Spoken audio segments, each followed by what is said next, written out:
NCERTs है। Next मैं बात करना चाहूँगी हमारे जो एसे का पेपर होता है मेंस में।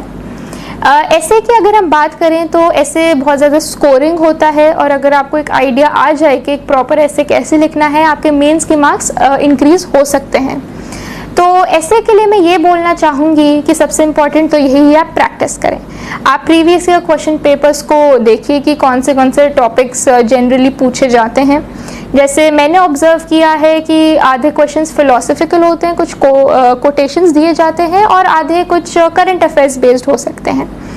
तो मुझे लगता है कि आप इन कॉमन टॉपिक्स पे अपने अपने थोड़े नोट्स बना सकते हैं, कहीं आप उसके बारे में इंफॉर्मेशन इकट्ठा कर सकते हैं, जिससे वो आपको कोई भी ऐसे आए आप उसको यूज़ कर सकते हैं फ्यूचर में। फॉर एग्ज़ाम्पल कुछ कॉमन टॉपिक्स होते हैं, जैसे विमेन के बारे में हो, हेल्थ के बारे में हो, एजुकेशन हो, ग्लोबलाइजेशन हो, मीडिया के ऊपर हो, डेमोक्रेसी हो। ये चीज़ें, ये जो कीवर्ड्स होते हैं काफ़ी बार ऐसे टॉपिक्स में पाए जाते हैं। तो अगर इसके बारे में आपने थोड़ी इन्फॉर्मेशन कलेक्ट कर ली है, और तो आप उसको आसानी से यूज़ कर सकते हैं अपने एग्ज़ाम में। साथ में ऐसे में मुझे ये लगता है कि हमेशा से आपको हर ऐसे में एक स्ट्रक्चर मेंटेन करके रखना चाहिए। फॉर एग्जांपल आप शुरू में कोटेशन का इस्तेमाल कर सकते हैं या कोई एनेक्डोट बता सकते हैं। उससे एग्जामिनर का स्टार्ट ही जब वो चेक करता है तो उसे बहुत अच्छा लगता है कि अच्छा ये स्टार्ट बहुत अच्छा हुआ है। उसके बाद आप हिस्ट्री इंट्रोडक्शन दे सकते हैं, जो भी आपको डायमेंशंस कवर करने हैं। डायमेंशंस भी आप ऐसे वास्ट रखिए कि उन्हें लगे कि आपका पर्सपेक्टिव बहुत वाइड है, जैसे पॉलिटिकल हो, इकोनॉमिक हो, कल्चरल हो, सोशल हो, इंटरनेशनल हो, एथिकल हो। ये सारे एस्पेक्ट्स आप कवर करेंगे तो बहुत अच्छा रहेगा। उसके बाद आप इंडियन पर्सपेक्टिव के बारे में भी बात कर सकते हैं, और वर्ल्ड में क्या चल रहा है उस टॉपिक से रिलेटेड, और फिर आप अपना ऐसे कंक्लूड कर सकते हैं। इसके अलावा ऐसे के लिए मुझे यही लगता है कि प्रैक्टिस बहुत ज़्यादा ज़रूरी है। तो आप प्रीवियस ईयर क्वेश्चन पेपर्स को सॉल्व कर सकते हैं, उन्हें चेक करवा सकते हैं, और मॉक पेपर्स भी सॉल्व कर सकते हैं। उससे ऐसे की बहुत ज़्यादा अच्छे से प्रैक्टिस हो जाती है। अगर मुझसे जैसे अगर पूछा जाए कि आंसर राइटिंग कब स्टार्ट करनी चाहिए प्रिपरेशन में, तो मैं ये बोलूँगी कि इमीडिएटली आंसर राइटिंग मत स्टार्ट करिए। जब भी आपने पढ़ना स्टार्ट किया है, या आपने कोचिंग ली है, या जो भी है, जब आपका एक majority portion of the syllabus cover हो चुका हो, जब आपको आइडिया लग चुका हो कि ये चीज़ें हैं, तब आप आंसर राइटिंग स्टार्ट करिए। क्योंकि जब आपको इन्फॉर्मेशन नहीं है, जब आपने पढ़ा नहीं है, आप आंसर राइटिंग अटेम्प्ट करेंगे तो अच्छे आंसर्स आप शायद ना लिख पाएँ और आप उल्टा डिसअपॉइंटेड हो जाएं। तो इससे अच्छा है जब आपको एक आइडिया लग जाए सिलेबस के बारे में, तब आप आंसर राइटिंग करें। तब आपको समझ भी आएगा कि कौन सी मिस्टेक्स हैं, मैं उनको इम्प्रूव कैसे कर सकता हूँ या कर सकती हूँ।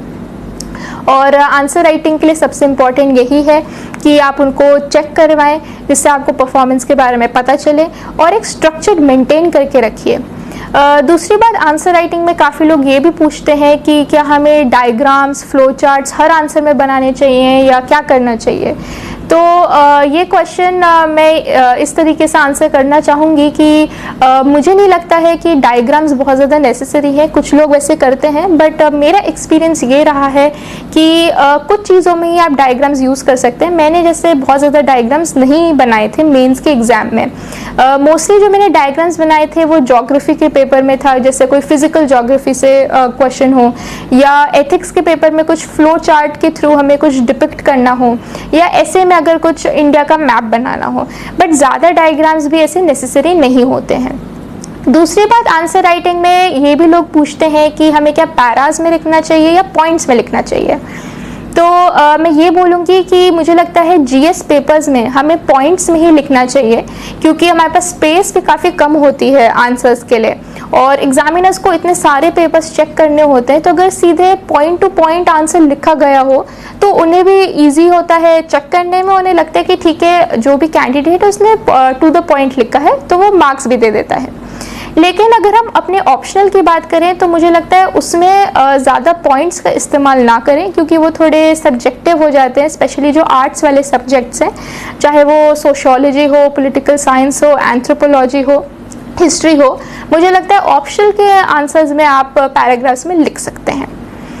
अगर मुझसे पूछा जाए कि ऑनलाइन सोर्सेज मैंने यूज़ करे हैं या नहीं, तो मैंने आज सच ऑनलाइन सोर्सेज तो नहीं यूज़ करे थे, मैंने बेसिक बुक्स ही पढ़ी है और नोट्स से ही पढ़ा है। लेकिन जैसे सबको पता है कोविड-19 पैंडमिक आ गया था और काफ़ी चीज़ें ऑनलाइन हो गई हैं, तो मैं उन कैंडिडेट्स को यही बोलूँगी कि आप ऑनलाइन सोर्सेज भी रेफ़र कर सकते हैं। जैसे मुझे पता चला है कि काफ़ी यूट्यूब में बहुत सारी वीडियोस होती हैं, काफ़ी सारी वेबसाइट्स भी हैं जहाँ पे नोट्स मिलते हैं, हैंडआउट्स मिलते हैं, तो आप उनको भी रेफ़र कर सकते हैं। अगर मुझसे पूछा जाए कि मेरा टाइम टेबल कैसे रहा था प्रिपरेशन के समय, तो मैं यही बोलूँगी कि मैं मॉर्निंग पर्सन हूँ, मैं रात में जल्दी ही सोती हूँ, बट मैं सुबह जल्दी उठ जाती हूँ। कुछ लोगों का रात में लेट पढ़ने का पैटर्न होता है, तो मेरा एक्सपीरियंस ऐसे रहा था कि मैं सुबह जल्दी उठती थी। सबसे पहले जो मैं पढ़ती थी वो था न्यूज़पेपर। मुझे लगता था मुझे पता होना चाहिए कि हर दिन क्या हो रहा है, सबसे पहली चीज़ मुझे वही पढ़नी चाहिए, तो मैं न्यूज़पेपर पढ़ती थी। फिर उसके बाद जो भी मेरे टाइम टेबल में होता था कि मुझे ये टॉपिक कवर करना है या ये जीएस पेपर मुझे कवर करना है, तो उसके अकॉर्डिंग मैं वो पढ़ती थी। और उसके बाद मैं आधा टाइम ऑप्शनल को भी देती थी।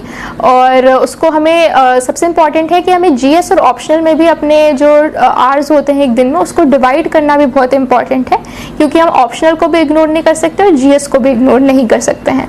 तो दोनों में एक बैलेंस बहुत ज़्यादा इम्पॉर्टेंट है। और मैं ये भी कहूँगी कि ऐसा नहीं है कि आपको बस पढ़ते जाना है और दूसरी चीज़ें नहीं करनी है। मुझे लगता है रिलैक्स करना भी बहुत ज़्यादा इम्पॉर्टेंट है, जिससे आपका माइंड रिफ़्रेश हो जाए। तो मेरा ऐसा एक्सपीरियंस रहा है कि कभी मैं बहुत ज़्यादा टायर्ड हो जाती थी या स्ट्रेस्ड आउट हो जाती थी पढ़ाई से, तो मैं अपनी हॉबीज़ परस्यू करती थी। जैसे मुझे रीडिंग का बहुत ज़्यादा शौक़ है, तो मैंने कोई बुक पढ़ ली। मुझे पेंटिंग का भी बहुत ज़्यादा शौक़ है, तो मैंने कुछ पेंटिंग बना ली। कभी कभी मैं एक छोटी सी नैप भी ले लेती थी, उससे भी हेल्प हो जाता है। तो आप भी ऐसी सिमिलर चीज़ें कर सकते हैं। मेरा जो टाइम टेबल रहता था, अराउंड 8 to 10 आवर्स डेली मैं पढ़ाई करती ही थी। कभी कभी 12 to 13 आवर्स भी हो जाता था, डिपेंड करता था उस डे पे और उस दिन क्या क्या हमें कवर करना है। नेक्स्ट मैं बात करना चाहूँगी इंटरव्यू स्टेज का, जो फाइनल होता है यूपीएससी एग्जामिनेशन में। तो इंटरव्यू के लिए मैं यही बोलना चाहूँगी कि सबसे इम्पॉर्टेंट है आप अपना जो डैफ होता है उसको बहुत अच्छे से प्रिपेयर करें, क्योंकि मेजॉरिटी क्वेश्चंस आपके डैफ से ही पूछे जाते हैं। और दूसरे जो बेसिक क्वेश्चंस जो नॉर्मली पूछते हैं कि आपको सिविल सर्वेंट क्यों बनना है, या आपका रीज़न क्या है, आपने यहाँ पे क्यों जॉब करी, या आपने ये पढ़ाई क्यों करी कॉलेज में, तो ऐसी चीज़ें जो होती हैं बेसिक चीज़ें, वो भी आपको प्रिपेयर करनी ही चाहिए इंटरव्यू के लिए। और इंटरव्यू में जैसे मैंने भी काफ़ी मॉक इंटरव्यूज़ दिए थे, क्योंकि कभी मेरा इससे पहले एक्सपीरियंस नहीं दिया है कोई प्रोफेशनल इंटरव्यू देने का, तो मैंने काफ़ी मॉक इंटरव्यूज़ भी लिए थे। मुझे लगता है उससे भी आपका कॉन्फिडेंस बूस्ट होता है, आप प्रिपेयर्ड होते हो। तो मैं वही सजेस्ट करूँगी कि आप भी काफ़ी मॉक इंटरव्यूज़ दें। दूसरी बात यह है कि आपको करंट अफेयर्स से भी आपका अपडेटेड रहना चाहिए इंटरव्यू के टाइम भी, क्योंकि करंट अफेयर्स से काफ़ी सारे क्वेश्चंस आते हैं। फॉर एग्जांपल जिस दिन मेरा इंटरव्यू था उस दिन सुबह न्यूज़पेपर में प्रधानमंत्री ने उज्ज्वला योजना 2.0 लॉन्च करी थी, और उस दिन न्यूज़पेपर की वो हेडलाइन थी। तो इंटरव्यू में मुझसे वो पूछा गया कि आप उसके बारे में बताइए, और उसी पे थोड़ी देर डिस्कशन भी चला था। तो मेरी सेकेंड एडवाइस ये रहेगी कि करंट अफेयर्स बहुत इंपॉर्टेंट है, और उस दिन जाने से पहले आपको न्यूज़पेपर भी देखना बहुत ज़रूरी है। दूसरी चीज़ मैं ये बोलना चाहूँगी कि उन कैंडिडेट्स के लिए जो सीधे कॉलेज के बाद प्रिपरेशन कर रहे हैं या जिन्होंने जॉब नहीं करी है, जैसे मैं हूँ, तो नॉर्मली इंटरव्यूज़ में लोगों से उनकी जॉब या प्रीवियस एक्सपीरियंस के बारे में पूछा जाता है, जो मेरे केस में नहीं था। तो इंस्टेड जो बोर्ड मेंबर्स थे उन्होंने मुझे प्रैक्टिकल क्वेश्चंस ज़्यादा पूछे मुझे टेस्ट करने के, और केस स्टडीज़ भी दी। फॉर एग्ज़ाम्पल कि अगर आप किसी स्टेट के चीफ सेक्रेटरी हैं या चीफ मिनिस्टर हैं, तो आप उस स्टेट में और वो स्टेट बैकवर्ड हैं, तो आप वहाँ पे क्या क्या करना चाहेंगे। तो ऐसी चीज़ें वो आपसे भी पूछ सकते हैं, तो आपको इनके आंसर्स भी रेडी करके रखने चाहिए। और उसके अलावा मैं यही बोलूँगी कि इंटरव्यू में आपको ऐसा नहीं करना चाहिए कि आपको कोई प्रिटेंस दिखाना चाहिए, या आपको बहुत ज़्यादा बोलना चाहिए, बहुत ज़्यादा कम बोलना चाहिए। मुझे लगता है हर चीज़ में बैलेंस मेंटेन करिए, बी योरसेल्फ, क्योंकि यूपीएससी बोर्ड मेंबर्स बहुत ज़्यादा एक्सपीरियंस्ड होते हैं, उन्हें पता है कि कौन सा बच्चा कैसा है।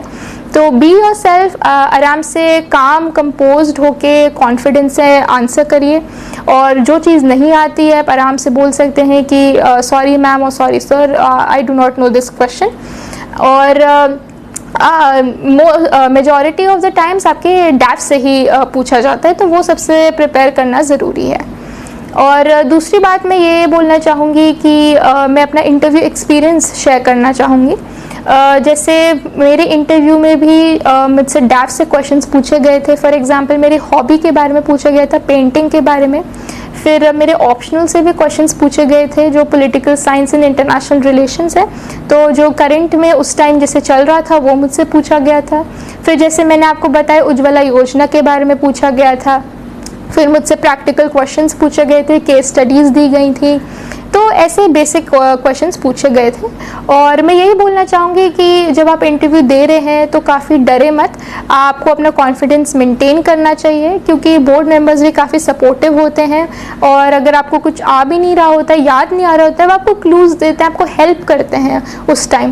तो ऐसा कुछ मतलब ऐसी कोई बात नहीं कि आप डरें, आपको जस्ट अपना काम होके इंटरव्यू देना चाहिए। अगर हम डूज़ एंड डोंट्स की बात करें इस एग्ज़ामिनेशन में, तो मैं डूज़ में तो यही बोलूँगी कि यदि आपने ये डिसीजन लिया है कि आपको सिविल सर्विसेज एग्ज़ामिनेशन देनी है, वही बहुत ज़्यादा करेजियस है, क्योंकि एग्ज़ाम बहुत डिफ़िकल्ट है, काफ़ी लोग इसमें बैठते हैं। तो आपको यही जो स्ट्रॉन्ग विल है वो पूरे टाइम मेंटेन करने की ज़रूरत है कि अगर कोई डिफ़िकल्टीज़ या चैलेंजेस भी आएँ, आपको होप लूज़ नहीं करना चाहिए, आपको अपना बेस्ट पुट इन करना चाहिए, पूरा हार्डवर्क करना चाहिए। मुझे लगता है अगर आपने ये सब किया है तो सफलता बिल्कुल प्राप्त हो सकती है। सब जो सारे कैंडिडेट्स हैं जिन्होंने ये एग्ज़ाम क्लियर करी है, वो भी आपकी तरह ही हैं, तो अगर उन्होंने करा है तो आप भी कर सकते हैं। अगर हम डोंट्स की बात करें तो मुझे लगता है डोंट्स में यही है कि आप बहुत सारे सोर्सेज ना रेफ़र करें, क्योंकि आप खुद कंफ्यूज हो जाते हैं। लिमिटेड सोर्सेज रखिए, उन्हीं को बहुत अच्छे से रिवाइज करिए, तो आप आप जो क्वेश्चंस हैं उनको आंसर कर सकते हैं। दूसरी बात मैं ये भी बोलूँगी कि खुद को दूसरों से कंपेयर ना करें या बहुत ज़्यादा लोगों से बातचीत ना करें, क्योंकि उससे भी आप कभी कभी डीमोटिवेटेड हो जाते हैं, आपको लगता है कि शायद मुझसे नहीं हो पाएगा। तो मुझे लगता है अपनी पर्सनालिटी के अकॉर्डिंग अपना खुद टाइम टेबल बनाइए और उसी को फॉलो करिए, एक कंसिस्टेंसी मेंटेन करिए, और ये आप एग्ज़ाम फिर क्रैक कर सकते हैं। तो जैसे मैंने सारे प्रीलिम्स मेंस इंटरव्यू के बारे में बताया है, तो सम अप करने के लिए मैं यही बोलूँगी कि इस एग्ज़ाम में कंसिस्टेंसी बहुत ज़्यादा रिक्वायर्ड है, क्योंकि सिलेबस बहुत वास्ट है। अगर आप छोटी छोटी चीज़ें रोज़ कवर करते जाएं, अराउंड 8 to 10 आवर्स रोज़ पढ़ें, तो सिलेबस भी कवर होगा और आपको खुद लगेगा कि हाँ मैं ये एग्ज़ाम क्लियर कर सकता हूँ। और दूसरी बात मुझे यही लगता है कि थोड़े सैक्रिफाइसेस करने पड़ते हैं, जैसे सोशल लाइफ थोड़ी रिड्यूस करनी पड़ती है, सोशल मीडिया से आप हट सकते हैं, क्योंकि काफ़ी बार उससे आपका टाइम वेस्ट हो जाता है, तो वो डिस्ट्रैक्टिंग भी हो जाता है।